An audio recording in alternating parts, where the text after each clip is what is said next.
کیوں لوگوں کو بیوقوف بناتے ہیں کہ یہ آئی ایم ایف پروگرام نہیں ہوگا, ہم بڑے جی غیرت والے جرت والے, ہمیں نہیں چاہیے. یہ بتائیں لوگوں کو, یہ آئی ایم ایف پروگرام نہ ہوا, خدا نہ خواستہ آپ ڈیفالٹ کر جائیں گے. یہ لفظ نہیں کہنا چاہتا میں, لیکن عدیل لگتا ہے آپ کو کہ اس خط کا کوئی امپیکٹ ہوگا؟ کی پیمنٹ کرنی ہے یہ عدیل لگتا ہے آپ کو کوئی اس کا امپیکٹ ہوگا؟ اچھا یہ امپیکٹ ایک ڈیفرنٹ چیز ہے, اس پہ بھی میں بات کر لیتا ہوں. لیکن یہ جو اقدام اٹھایا گیا ہے, آپ ملک کی سلامتی کے ساتھ کھیلنے کی کوشش تو نہ کریں نا.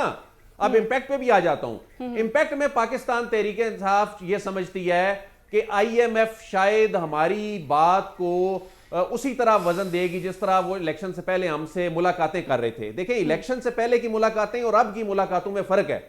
جو الیکشن سے پہلے کی ملاقاتیں ہیں وہ انہوں نے تمام سیاسی جماعتوں سے اس لیے کی کہ بھائی کوئی بھی حکومت میں آ سکتا ہے اور حکومت میں آنا ہے, ہم نے ان کو اربوں ڈالر دینا ہے, ہم نے واپس بھی لینا ہے, ان کے آگے سے پلانز کیا ہیں, ان کی ترجیحات کیا ہیں.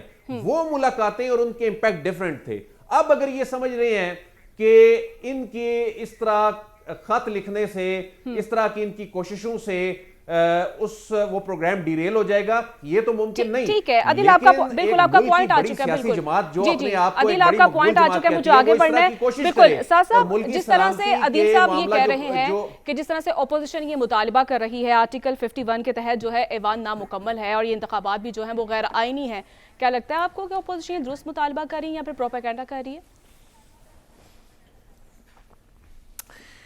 دیکھیے بڑی ایک عجیب سی سچویشن ہے. صرف اپوزیشن نہیں بلکہ دیگر جماعتیں بھی الیکشن کے اوپر تو سوال اٹھا رہی ہیں, لیکن الیکشن کے اوپر سوال اٹھاتے ہوئے جو اس کا کانسیکوینس ہے, سب لوگ اس بات کے اوپر تو تقریباً متفق ہیں. اب ہم نے تمام پولیٹیکل پارٹیز کی طرف سے دیکھ لیا کہ ایک حلقے میں کہتا ہے ہلکی دھاندلی ہوئی ہے یا الیکشن ہی ٹھیک ہوا, کوئی دوسرے میں کہتا ہے, کوئی تیسرے میں کہتا ہے, اور ایک پولیٹیکل پارٹی اکراس پاکستان کہہ رہی ہے کہ اکراس پاکستان یہ کیا گیا ہے. لیکن اس کا جو کانسیکوینس ہے کہ پھر کیا کرنا چاہیے, چلیں اس بات پہ تو ہم نے اتفاق کر لیا, پھر اس کے بعد کیا کرنا چاہیے اس کے اوپر کسی کا اتفاق نہیں. ایک کہتا ہے کہ میرا مینڈیٹ لوٹائیں, دوسرا کہتا ہے کہ چیف الیکشن کمشنر کو فائر کر دیں تو ٹھیک ہو جائے گا, چوتھا کہتا ہے کہ یہ والا حلقہ کھول دیں, پانچواں کہتا ہے فارم 47 دیکھیں, چھٹا کہتا ہے کہ فارم 45 دیکھیں. یہ جو کانسیکوینس کے اوپر کنسنسس نہیں ہے, یہ سیاستدانوں نے کسی طریقے سے خود بنانا ہے. میں لیکن بہت ہی افسوس سے کہوں کہ ہم بہت عرصے سے پاکستان میں, کم از کم پچھلے 10-1 سال سے, جب سے جنرل مشرف کا مارشل لاء ختم ہوا, اس کے بعد سے ہم بار بار یہ بات کرتے ہیں کہ جمہوریت کو پھلنا پھولنا چاہیے. ابھی عدیل صاحب نے کہا, یہ جو عدیل صاحب کی 2 باتیں تھیں کہ یہ جمہوریت کا حسن ہے یہ جو پارلیمنٹ کے اندر ہو رہا ہے, اور آپ نے پوچھا کہ اس سے کوئی فرق پڑے گا, تو انہوں نے فرمایا کہ یہ میٹر نہیں کرتا, کیونکہ پہلے بھی یہ میٹر اس لیے نہیں کرتا کیونکہ ماضی میں بھی پارلیمنٹ کے اندر اس طرح کی گالی گلوچ, اور انہوں نے کہا کہ اس سے زیادہ ہو چکی ہے, ہاتھا پائی تک بات جا چکی ہے, تو یہ میٹر نہیں کرتا, حکومت چلتی رہے گی. پاکستان کی بدقسمتی یہ ہے, میں عدیل صاحب کی بات سے ایگری کرتے ہوئے کہ شاید یہ واقعی میٹر نہیں کرتا, لیکن پاکستان کی بدقسمتی یہ ہے کہ ایک طرف ہم پچھلے 10 سال سے بار بار بات کر رہے ہیں کہ جمہوریت کا پہیہ کسی طریقے چلنا چاہیے, کہ جمہوری اداروں کو اپنا فنکشن کرنا چاہیے, کہ جمہوری فورمز جن میں پارلیمنٹ سب سے بڑا فورم ہے اس کے اوپر عوام کی کوئی بات ہونی چاہیے. اور ساتھ ہی ساتھ یہ بات بھی درست ہے کہ اس سے کوئی فرق نہیں پڑتا کہ پارلیمنٹ میں کیا ہو رہا ہے. جیسے عدیل صاحب نے کہا میٹر نہیں کرتا, یہ بات میٹر نہیں کرتی کہ پارلیمنٹ کے اندر کیا ہو رہا ہے. تو اگر پارلیمنٹ کے اندر کیا ہو رہا ہے یہ میٹر نہیں کرتا کہ کون گالی دے رہا ہے, اس سے بھی کوئی فرق نہیں پڑے گا. حکومت کو سب مل بیٹھ کے آگے کام کریں گے تو بھی حکومت کو فرق نہیں پڑے گا. عمران خان صاحب کے خلاف تقریر ہو رہی تھی تو بھی ان کی حکومت کو فرق نہیں پڑا. اب چور چور کے نعرے لگ رہے ہیں تو بھی کسی کو فرق نہیں پڑ رہا. اگر میٹر نہیں کرتا پارلیمنٹ کا تو پھر ہمیں کچھ بنیادی چیزیں واپس سوچنی چاہیے. پھر تو سیاست سے بات آگے چلی گئی نا. امید یہ ہے کہ سسٹم کو جس بھی طرح چلائیں اس میں میٹر کرے کہ پارلیمنٹ میں کیا ہو رہا ہے, اس میں فرق پڑے جب اپوزیشن لیڈر کوئی بات کرے یا پرائم منسٹر کوئی بات کرے. اس میں آ کے لوگ اس طرح کی تقریریں نہ کریں اور یہ ہیں وہ اثاثے اور پیچھے کوئی رسیدیں نہ ہوں. جب آپ پارلیمان میں کوئی بات کرتے ہیں تو پھر سپریم کورٹ میں جا کے یہ ڈیفینس نہ لیں, وہ تو ایک سیاسی بات تھی کیونکہ پارلیمان کے فلور پہ کی گئی. پارلیمنٹ کو تھوڑا سیریس بنائیں. آپ کو لگتا ہے جس طرح سے جو اپوزیشن کردار ادا کر رہی ہے یہ عوامی مسائل کے حل کے لیے ایک ساتھ بیٹھیں گے؟